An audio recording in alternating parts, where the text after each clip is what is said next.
और रामसा पीर भी हमारे समाज के अंदर क्रांति लाने वाले ऐसे पहले पुरुष थे जिनकी, अब आप बुरा मान जाएंगे लेकिन बुरा मान जाओ, इसीलिए कहने आया हूं, इसीलिए कहने आया हूं क्योंकि बुरा नहीं लगेगा तब तक जागृति नहीं आएगी। 32 साल की उम्र में क्यों मारना पड़ा उनको? रामदेव जी को 32 साल की उम्र में ही इस दुनिया से उठा दिया गया। ये समाधि का खेल आपको समझाया जाता है, ये आपको बताया जाता है कि रामदेव जी ने समाधि ली। अरे दुनिया का कल्याण करने आए थे, उद्धार करने आए थे, इतना जल्दी जाने की क्या जरूरत थी? थोड़ा दिन और रुक जाते, पूरी दुनिया का कल्याण कर लेते। इतनी जल्दी क्या थी?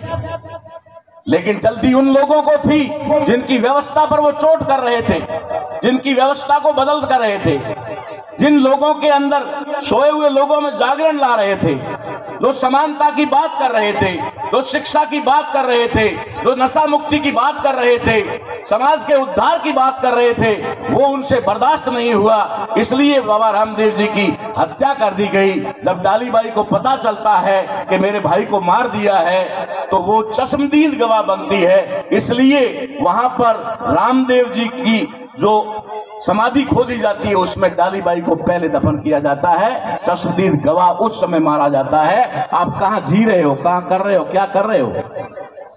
सिर्फ 2 नारियल जला करके धुआंड़ा कर दो और आग लगा दो, राजी हो जाएगा रामदेव जी?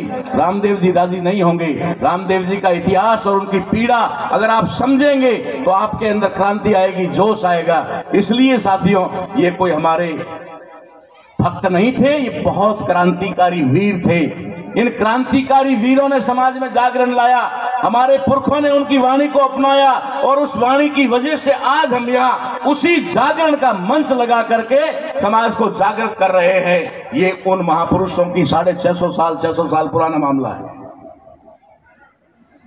इतने साल पहले का मामला, लेकिन आज भी उनकी जड़ जो है वो कायम है और हम लोग उनके नाम पे इकट्ठा होकर के समाज को एकजुट करने और जागरण करने का काम कर रहे हैं। ये हमारे महापुरुषों को सच्चा सैल्यूट कह दो, सच्चा पूजन कह दो, सच्ची उनकी अर्चना कह दो या सच्चा उनकी श्रद्धा कह दो। इसलिए मैं आपको इस मंच के माध्यम से ज्यादा लंबी बात ना करते हुए सिर्फ ये बताने आया हूं कि हमें हमारे उन महापुरुषों का मुझे बहुत अच्छा लगा और शायद यही चीज मुझे खींच करके इस मंच पे लाई, वरना थोड़ा तो हमारा भी मान सम्मान होता है साहब, बिना बुलाए क्यों जाए? क्या बात है। मैं आया इसलिए और मुझे खींचा इस चीज ने कि एक तरफ हमारे महापुरुष के मंदिर की प्रतिष्ठा या कुछ भी है और दूसरी तरफ हमारे बाबा साहब के नाम से पुस्तकालय का भी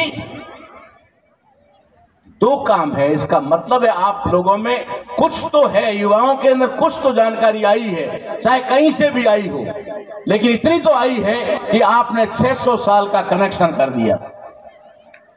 ये कनेक्शन कोई साधारण कनेक्शन नहीं है, ये कोई साधारण बुद्धि के लोग नहीं कर सकते कि बाबा रामदेव जी को और बाबा साहेब को जोड़ सकते हैं।